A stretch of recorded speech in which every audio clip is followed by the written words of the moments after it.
साथियों नमस्कार। पराग सिंघल आगरा से। कर जानकारी नाम से एक पत्रिका है, टैक्स पत्रिका, जिसका मैं पिछले 15 साल से प्रकाशित कर रहा हूँ। आगरा से ही है और कई राज्यों में इसके पाठक हैं, जो बहुत लोकप्रिय होती जा रही है। और इसके अलावा संस्था है एसोसिएशन ऑफ टैक्समैन प्रोफेशनल, उसका मैं जनरल सेक्रेटरी हूँ। और आज का विषय है IMS। मतलब तो बहुत सारे निकलते हैं, लेकिन इनवॉइस मैनेजमेंट सिस्टम नाम दिया है GST काउंसिल ने, भारत सरकार ने। मतलब GST काउंसिल रिकमेंडेशन पर भारत सरकार ने नाम दिया है इनवॉइस मैनेजमेंट सिस्टम। साथियों, आपको ध्यान होगा जब GST लगा था 1 जुलाई 17 से, तो उसमें GST 2 में एक शब्द आया था सत्यापित,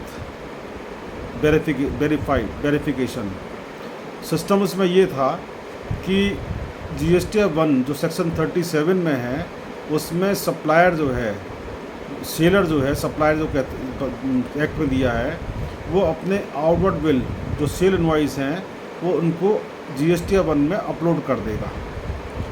उसके बाद में निर्धारित तिथि तक GST 2 में जो ख़रीदार है वो GST 2 में उसको वेरीफाई करेगा।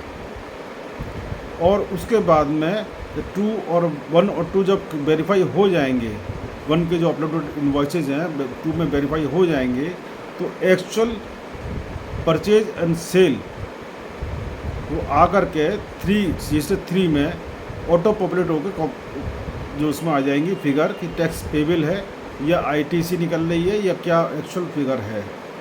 लेकिन हमारा मैनेजमेंट सिस्टम है वो, मैं बड़े खेत के साथ कह रहा हूँ कि वो व्यवस्था कैसे बिगाड़े, इसमें भी बड़ा एक्सपर्ट है। 1 जुलाई 17 से GST लागू हुआ और 20 अक्टूबर 2017 को किन्हीं मांगों के आधार पर सेक्शन 38 का तो GST 2 में वेरिफिकेशन शब्द दिया हुआ है, अधिकार दिया हुआ था परचेजर को। खासतौर से मैं शब्द प्रयोग कर रहा हूँ परचेजर, कि उसने जब परचेज़ करी है, जिसका भुगतान वो कर रहा है, ये करने जा रहा है, ये करेगा, जिसमें पेमेंट के अंदर GST जो चार्ज है परचेज में वो भी पेमेंट करेगा, उसको GST 2 में वेरीफाई करने के बाद में उसकी परचेज वेरीफाई हो जाएगी और 3 में उसको ITC का लाभ मिलेगा।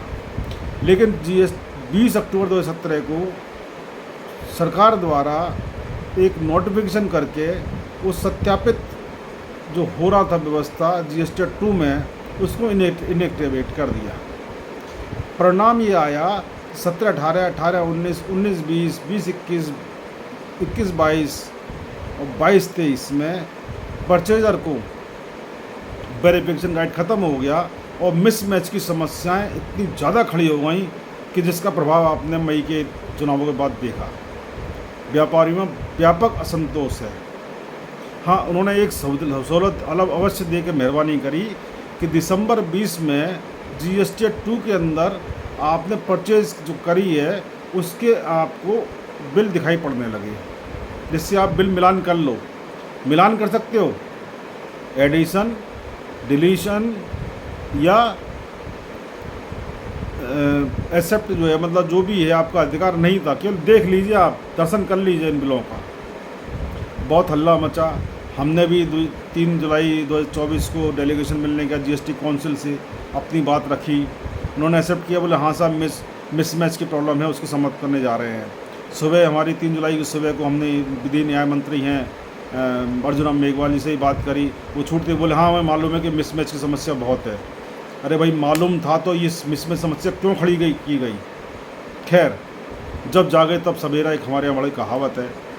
लेकिन जो पिछले 5 साल के जो टेंशन्स हुई हैं, खासतौर से 17, 18, 18, 19, 19, 20, उसके बारे में सरकार ने जो है बजट के 24 के जो सेकंड पार्ट था उसमें धारा 128 में संशोधन कर दिया, ए लगा दिया, 74 में ए लगा दिया, और उन्होंने ओरिजिनल आरोपित टैक्स अमाउंट, एक्चुअल नहीं, आरोपित, जो आरोप कर दिया अधिकारी ने, आरोपित कर दिया।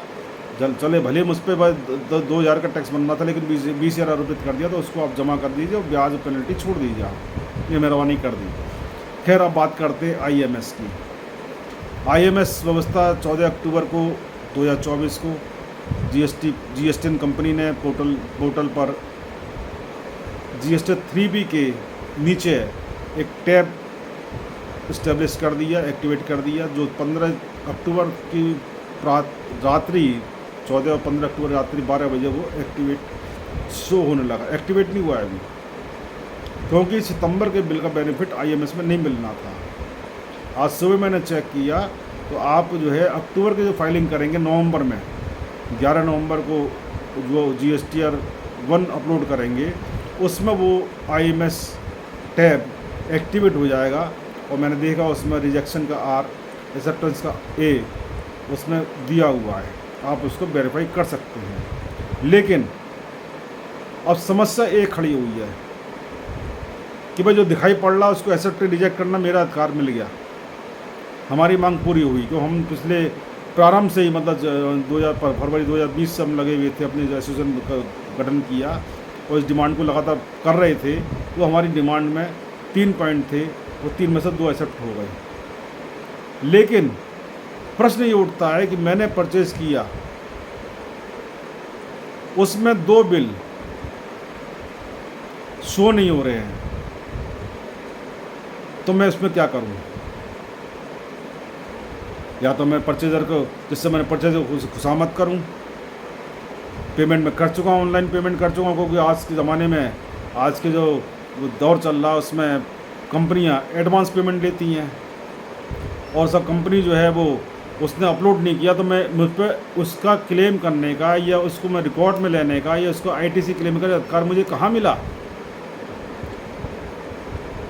तो सरकार यदि इनकम्प्लीट प्रोविज़न कर देती, जो कि बजट 21 में उसको ओमिट कर दिया था सत्यापित को, यदि उसको एक्सेप्ट गलती मान करके अगर वो रिजेक्ट एक्सेप्ट के साथ में एडिशन भी करने का अधिकार दे दी थी, तो सरकार को नुकसान क्या था?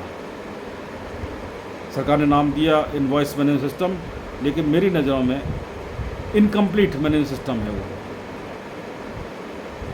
साथियों, मेरी बात सहमत हों तो आप मुझे टिप्पणी ज़रूर लिखें।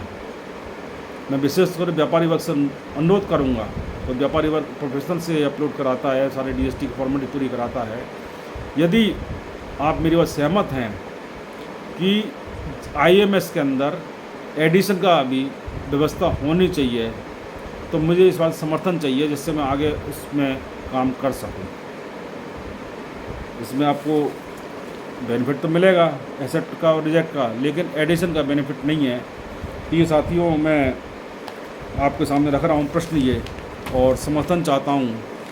समर्थन इसलिए चाहता हूँ कि मेरा तो व्यापार इतना बड़ा भी नहीं है, और मैं काम करने का मेरा शौक़ है, जुनून है, कुछ न कुछ करके जाऊँ समाज के लिए।